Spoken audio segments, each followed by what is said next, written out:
na kami ng 1 month dito, and after ng 1 week before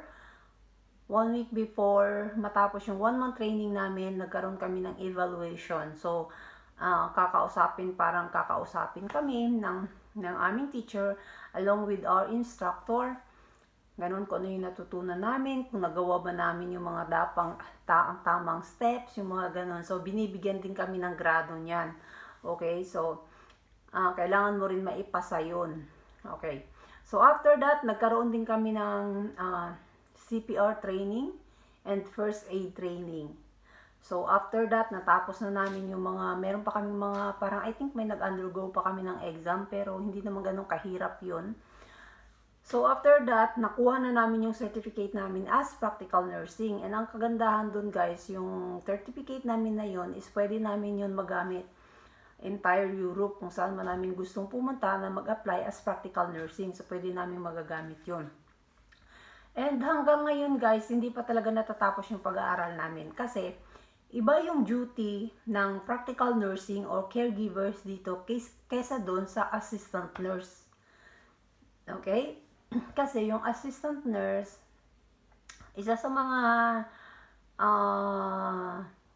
kumbaga duty nila or responsibility nila is magbibigay ng gamot dun sa mga elderlies na inaalagaan namin.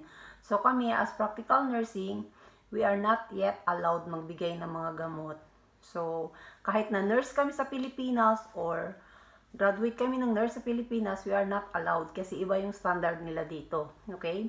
So ngayon, ang ginagawa sa amin is tuloy-tuloy yung pag-aaral namin.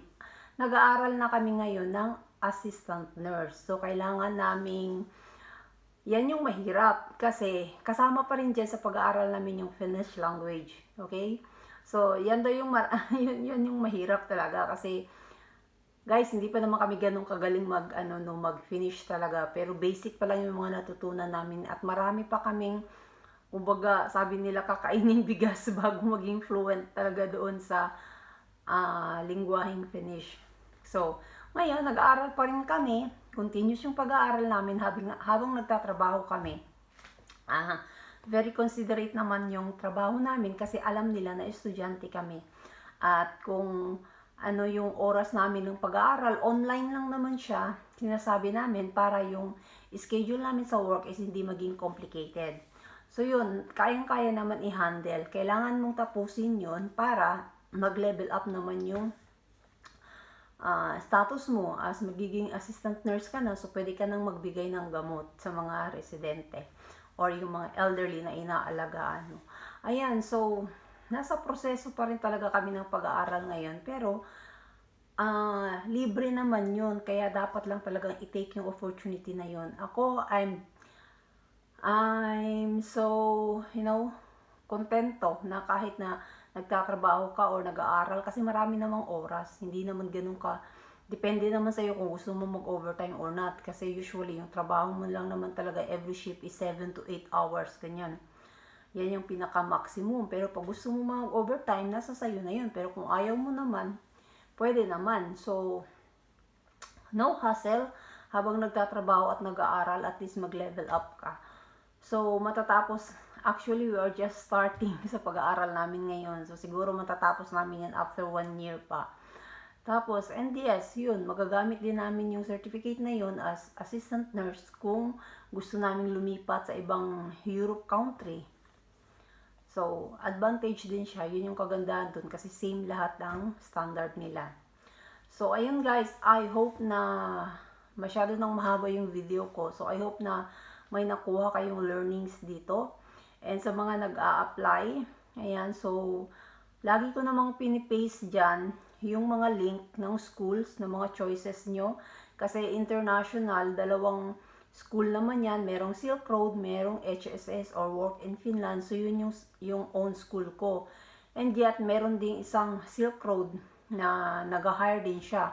At kung aplikante ka naman, isa kang caregiver o graduate ka ng nurse na nasa Pilipinas ka ngayon, hindi kailangan ng experience. Meron din akong alam na agency na pwede niyong pag-applyan, mag-register lang kayo online. So guys, comment lang kayo dyan, okay? Or magtanong lang kayo dyan kung ano yung gusto nyong mga information or details na malaman. At kung alam ko naman yan, I'm willing to answer you. Okay? And I'm willing na gawa ng video para mas maging detalyado yung pag-i-explain ko sa inyo. Ayan, so good luck, and please guys, wag naman kalimutan na kung hindi pa kita subscriber, please subscribe. Tulungan nyo naman mag-grow yung aking YouTube channel kasi bago pa lang ako, nagsisimula pa lang ako. Pero masaya naman ako sa feedback kasi maraming nagme-message na nakakatulong tayo. So yun yung pinaka main goal natin dito, yung makatulong tayo sa kapwa natin Filipinos or mga OFWs na nangangarap din makapunta sa Finland or Europe, 'di ba?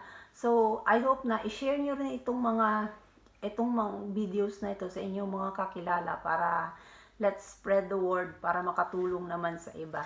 So thank you so much. Subscribe na po kayo pag hindi ko pa kayo subscriber, and also follow me sa aking Facebook, Tootsie Pie Janie. Ipipaste ko na lang yung link dyan, and keep updating and hit nyo rin yung notification bell para lagi kayong updated sa mga videos na aking i-upload dito.